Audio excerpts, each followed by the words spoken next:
Good morning, everyone. Welcome to Gina and Friends, another wonderful episode. And this time we have Ryan Klein. He is with our marketing department. So,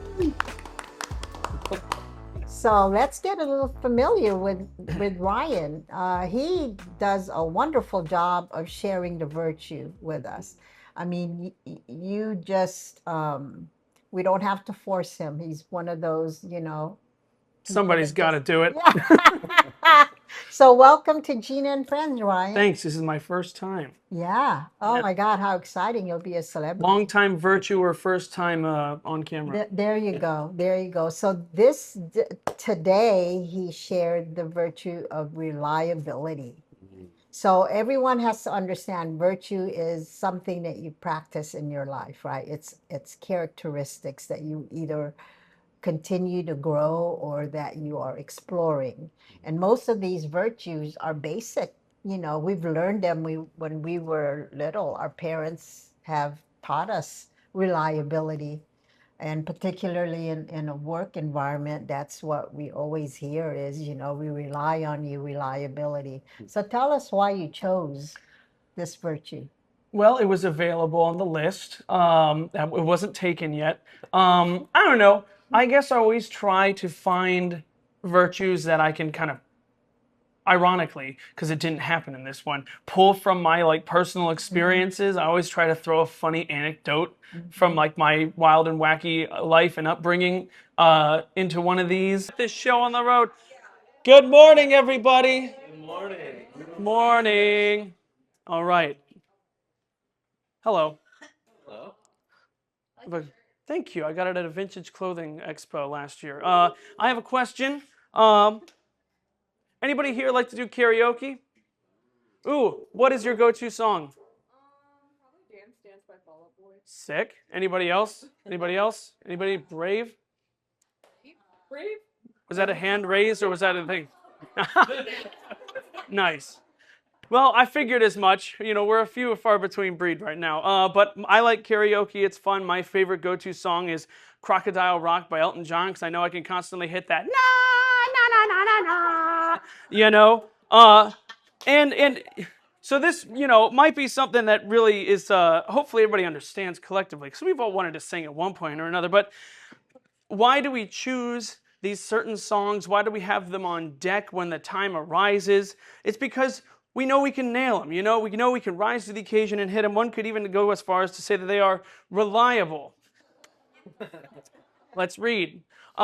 Reliability is the quiet strength that allows others to depend on you. It is the faithful practice of following through on your commitments with consistency, care, and integrity without needing reminders or recognition. When you are reliable, others can trust that you will do your very best to honor your word and fulfill your responsibilities with diligence and devotion. It calls for perseverance, especially when challenges arise and your resolve is tested. Yet you remain steadfast, choosing to do what is right even when it is difficult. You approach every task as a sacred trust, and an opportunity to serve. Reliability is one of the greatest gifts of service you can offer, for it creates a foundation of trust that others can lean upon. Nothing can stop me from giving my best. I think it's safe to say that we all enjoy things that are reliable. We like, planes, trains, other things arriving on time, lights to come on when you flick the switches and all that. Water, that was a coincidence. And water to come out of the shower head when we hop in the morning trying to, get ready for the day. The list is endless. We appreciate when people are reliable. We are grateful when those same people show up when they're supposed to or when they say they're going to. Around here, we each have a job to do, and it's our duty to be dependable, to see it through to the end. Like Dana, Sydney, Miko, Cade, Lindsay, Hakeem, Sean's not here, but no, all my friends in marketing and all of our clients, they depend on me and we depend on each other to do our jobs to the best of our abilities. And, like all of us, if ever there's a time where we mess up or we maybe stumble, it's our duty to be reliable in the sense that we'll bounce back and we'll try harder for next time to learn for next time. Similarly to how we expect our cars to reliably drive us to and fro, they can only do that if we reliably maintain them. It goes hand in hand. It's a major player in the idea of working together. So, just like singing karaoke, if you step up to the mic, you must rise to the occasion. Even if your voice cracks randomly or you forget a lyric halfway through the song, you should still give it everything you've got and see it through to the end. Because you never know. Your reliability could give someone else the confidence and peace of mind they need to do something big for the first time. The end. Funnily enough, I was gonna say something about the fact that I'm having a baby next month. My wife's gonna rely on me to like bring money home and stuff like that, and not help everybody not go crazy. And but I did talk about that in my last one, and I feel like a broken record at this point. But I don't know, it just seemed like a nice one to talk about, and I knew I could come up with something. Yeah. So let's hone in. He will be a father soon. Yeah. And First time. and I think you'll be a great father, Appreciate it. Ryan. You just have the everything that goes with that Got real beautiful dad role. energy over here. Yeah, you do. You're like a dad material. But reliability is really key when you're raising Yeah. a child, especially from baby. I mean, your baby had to rely on Jen Yeah. for nutrients. And so that very virtue is so inherent in us already, right? Yeah. We rely on our moms during the pregnancy for nutrients and for life. And then as the baby is born and you raise, they rely on you to Yeah. be there. And I think that's such an important virtue to really establish early on. Yeah. Because reliability is also trust. You're building trust. They trust that you'll be there for them, dependability and all this good stuff. So good luck to you. And Appreciate it. yeah. Yeah. Laura. Yeah. Is that her name? It is her first name, yes. Mhm. So pretty. she's going to be beautiful in a beautiful environment. And if she takes after her mother mostly, she'll definitely be beautiful. Oh. You're getting points for that Hey. one. 100 million points for Ryan. I hope Jen is watching. So tell us what. So tell us, what do you do in marketing? Well, in marketing, I'm a graphic designer. I'm one of two graphic designers, and we both do the same jobs. The properties will come to us for needs, whether that's print designs, ads, posters, physical things like table tent pop-ups, signage, anything that they need, like an on-brand or even an exceptionally creative design. It is when it comes to graphic design, it's just problem solving, puzzle piecing, because somebody will come with an idea, and majority of the time they won't have the skills to make their idea a reality. But that's what we're for, and it's working together with them to create something that is just simple and to their liking, and especially in our industry here, it's on brand. That's a very important one. Just because especially like for our independents, it's very fun because the brands are really what we make them, and then to the real big times like your Hiltons, your Hamptons, your Holiday Inns, and all that. We got to make sure we're sticking to their standards while also trying to push the envelope to make interesting and engaging materials. And we do email marketing as well for some of the properties. Sometimes I do video editing for like small projects and whatnot. And now there's a host of things that we do. Yeah, I mean, he can make you look good on a photograph.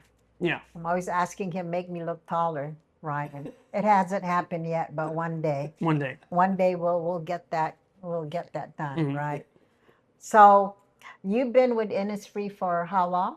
I would dare say, let me see,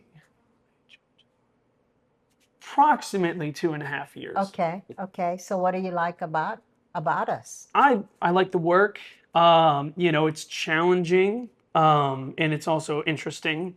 Like the industry itself, I think is the first industry I've been through. Hospitality tourism is what I'm referring to, obviously. It's the first industry where it's like I've actually kind of wanted to learn more. In the past, I've worked in education. I've worked in, like print catalogs. I've worked in executive search, internal business communications, and it's like now it's hospitality tourism, and it's a whole different animal, you know. And the thing that is easy for someone, especially an artist or a designer, to fall into is like what some of us call in the art world same face syndrome, where it's like if you're drawing and you draw characters, they all have the same face because you only know how to draw one kind of That's right, face. yeah. And it's like with design, you have to obviously always be evolving and pushing yourself because you don't want to grow stagnant.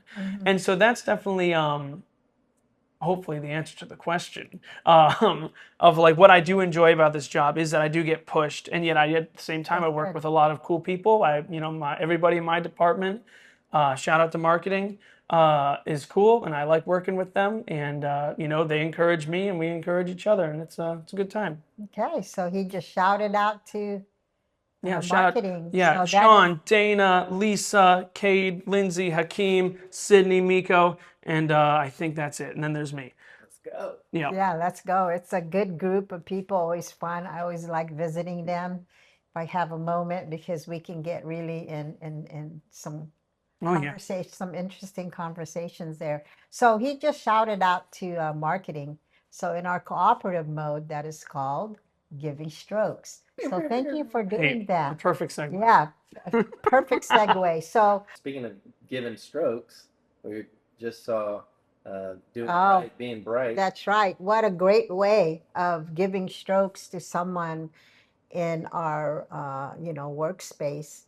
And Robin Halverson, she is one of our staff accountant. We wanted to, but Tracy is out of town this week and she wanted to be here to present it. Or she wanted to present on Friday, but I wanted everybody to watch Robin take a bow. This award was suggested by Blake Delman and Carrie at the Holiday Inn Resort in Surfside. And I'll read you what Blake says. He says, Robin is always incredibly helpful and does so much behind the scenes to support Carrie and me. I know she has a lot on her plate, and I truly appreciate everything she does to help us with our needs. We are very grateful for her dedication, hard work, and willingness to always lend a hand. Yeah, Robin.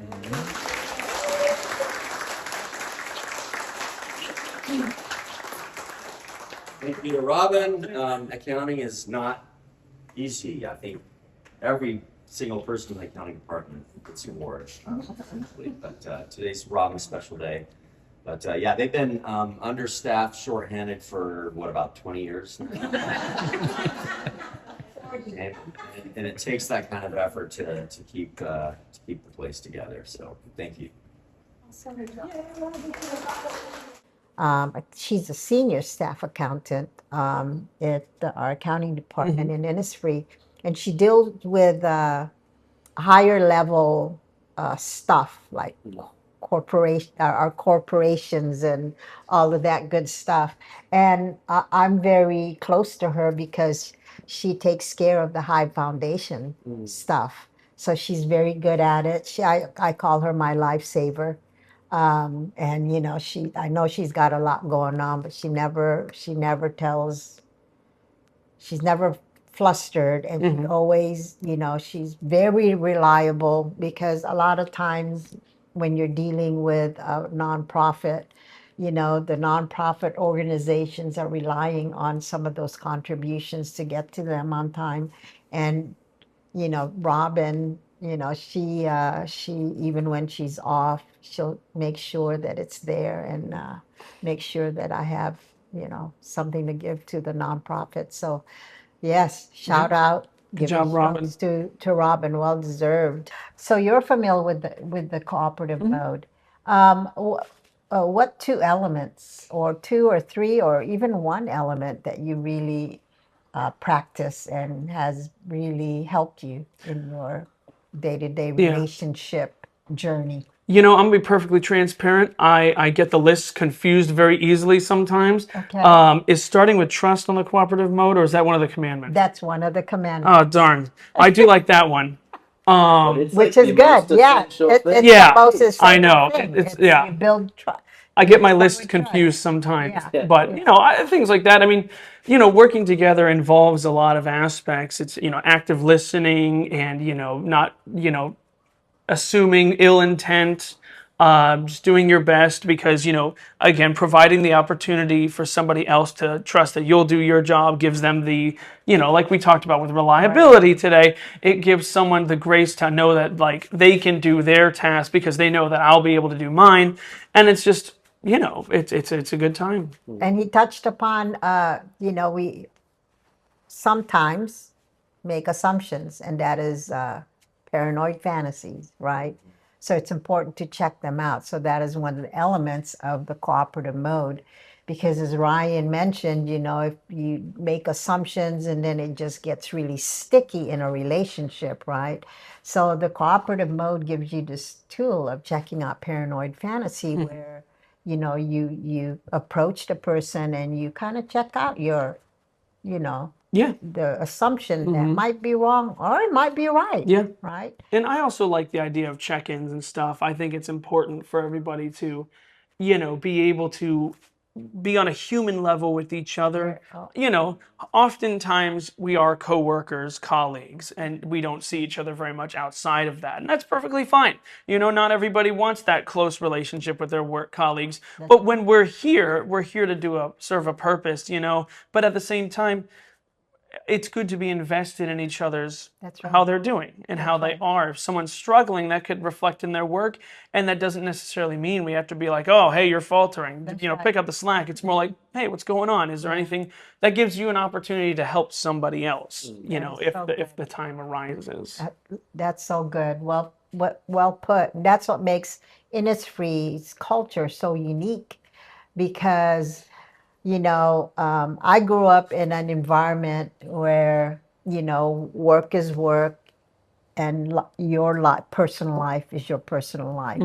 When you enter those doors, you leave that behind, right? Yeah. And so as we refer to it as schizophrenia, right? You're this person here. This is probably your real self at home and with friends and with family.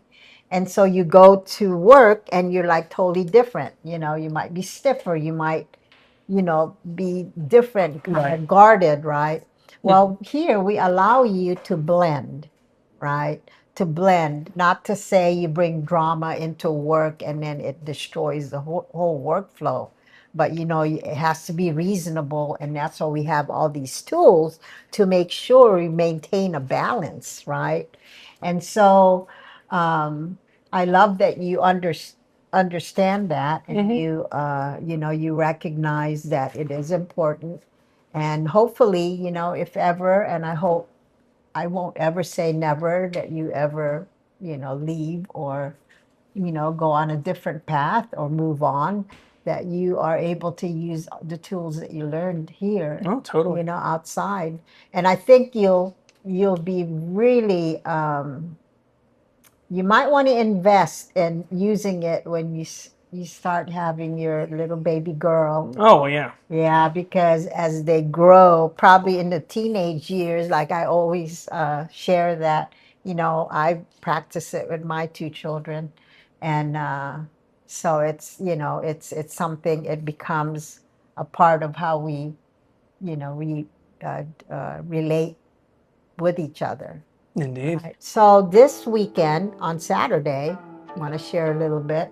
We went to the studio, and they were holding some classes and a little preempt to the Hive Arts Academy. So we were celebrating Japanese culture. So we had the Japanese cuisine, of course, sushi and teriyaki, chicken teriyaki, some sesame cucumber. So dumplings are called gyoza in Japan. So we had chicken and pork gyoza. And we used chopsticks. We had bento boxes. Of course, we had rice. And it was so good. And the students there made this. And talking about reliability, each of them had a role, and they had to do certain things, prep. In the assembly line. Right, in the assembly line. And you know, and Chef Amanda had to rely on them being able to do the task. And if they did, she relied on them to ask her, because at the end it had to all come together on time so everybody could, you know, could sit at the table and, you know, and Enjoy it together. enjoy it together. And then we also did some artwork. We did some you know, bowls. You've seen those Japanese ceramic bowls that you can put 2 chopsticks on it. Of course, we use recyclable paper kind of, and painted, and it was, everybody had their own little take on it. And such a good job. We had 2 of the Project Search volunteers, Tam and Milan, who will be the group. Project Pensacola will be part of the volunteer system for the Hive Arts Academy when it opens. So people, it's coming soon. Finally, the vision is reality for us, and hopefully it'll open beginning of 2027. So it'll be at the corner of Lloyd and North Davis. Oh yeah.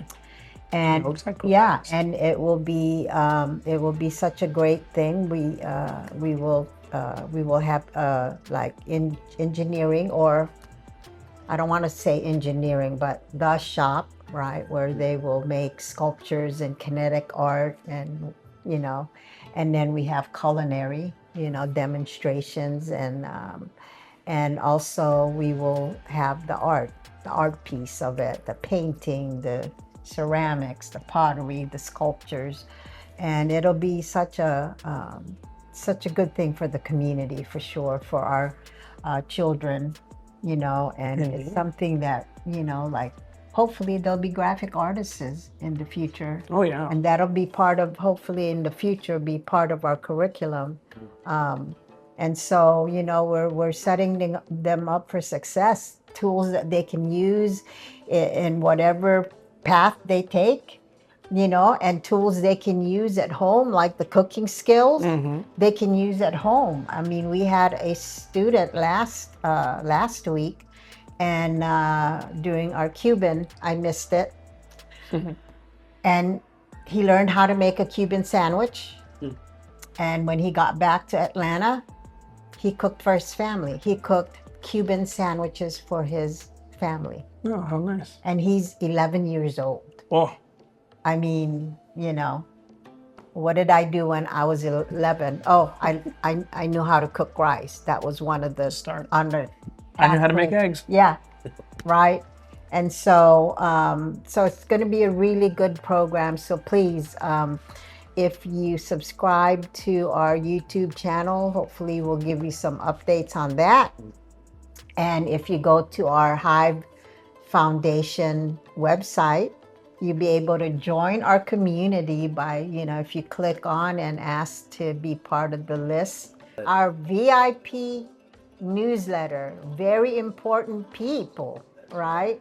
So, and we will give you all these snippets of things and little updates, and how to, you know, how to be able to enroll and register into some of these camps and classes that we'll have.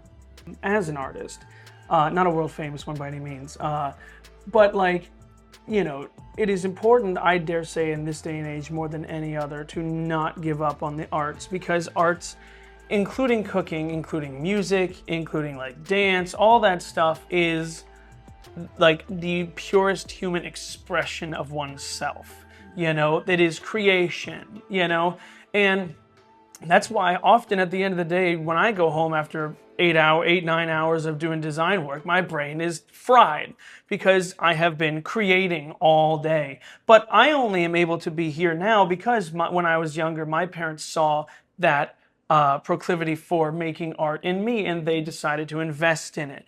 You know, I will never forget my parents when I was wanting to go to college for art. They looked at me and they said, you can go to school and get an art degree, but it has to be in a field that can make you money.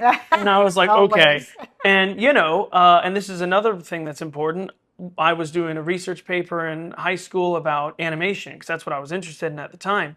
Not where I went, but that's because I was at the library gathering books on the subject to read, and I came across this very interesting book that was like yay big, this thick, from like 1979 or something, and it just said graphic design on the cover and nothing else. And I mean, if that's not it in a nutshell, but like I read it and I was like, oh, here's people doing lettering, pasting pictures onto newspapers, things that we don't do anymore because we have computers. But it's like that like it spoke to me, and I was like, that looks interesting and neat. And so I was able to go to college for that degree. And, that's why none of that would have been possible if, my folks didn't take the time to invest in what they saw in me.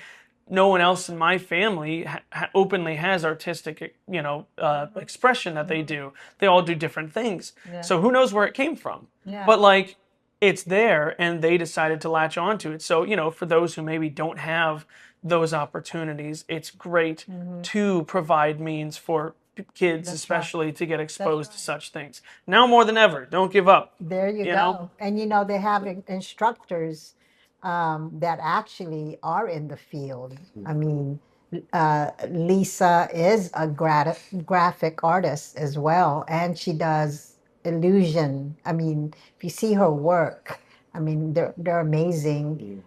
Shaughnessy, I met him and he taught us how to do, this is a long time ago, carved sandstone. And he does, so These are Chef world Amanda, renowned. oh yeah, These are world renowned. yeah. And there's Chef Amanda. She is in that field. Carly, she's an artist. So, and they invite visiting artists and visiting chefs. So they're not limited to, the people that are there, their core, you know, source of education. And it's a one. I love being there. I love being there, and it's a great environment, and for kids, like you said, to express themselves through the arts, through the cooking, through anything that they decide to do. So, and there's mentorship, which is so important. Mentorship is so important, and it's there. And even the project search. I overheard Tam kind of guiding one of the students, Caden, to how to apply to like certain financial resources because she's gone through it, right? So she's sharing her knowledge and also being motivational about, yeah, you can do it. There's options for you to use and tap into. So, I mean, just a great productive Saturday. Absolutely. I could have sat on that kitchen counter and ate all day. It was Yeah, good. ate all day. And um, I mean, we learned how to make sushi. How many? Ryan has done such a wonderful job, so I'm going to let him wrap it up. Aaron, you snap. think that is a good idea? I think that's a good idea. So you wrap it up. All right, drop a beat. No, I'm just kidding. Don't do that. So, like previously stated, investing in the future, especially in the youth of tomorrow. I'm having a baby girl next month, and I'm going to do everything I can to invest in my kids' future the same way my folks did to me.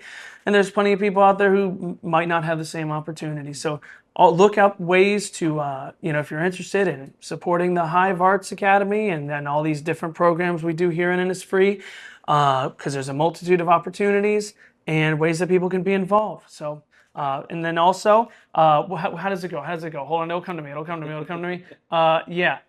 Hit that like button, smash that subscribe button, turn on notifications so you always know when a new video drops on this channel. Click, Gina, click, take us out. Click, click.